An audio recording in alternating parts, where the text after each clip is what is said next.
शिक्षक पदवी नियुक्ति परीक्षा पर सरकारी उदासीनता नहीं राजरास्ता को ओह्लाई एसएसबी अध्यापक आशायी।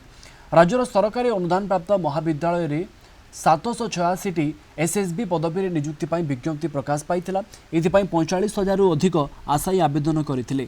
प्रत्येक आशायी परीक्षा फी बाबद 500 टंका लेखाएं परीक्षा फी आदाय कर सर्वनिम्न योग्यता भाव में स्नातकोत्तर में 55% नंबर रखा जहाँ यूजीसी नियमावली को संपूर्ण उल्लंघन होता अभियोग कर आशायी छात्र छात्री।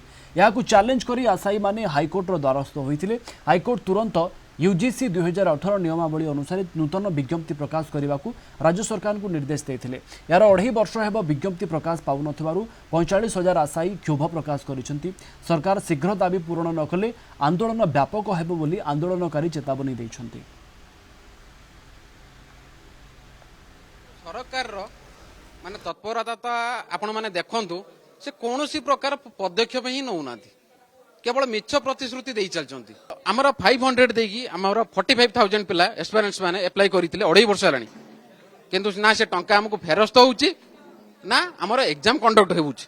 जदि आपण माने सीरियस होउना सरकार दलर थाई कि भी मध्य आमे आगामी दिन रे आमर विरोधी दल नेता मानकर आमे साहाय्य लड़िबू आउ विधानसभा धसई बसिबू एटा आमर प्रतिश्रुति रहिला।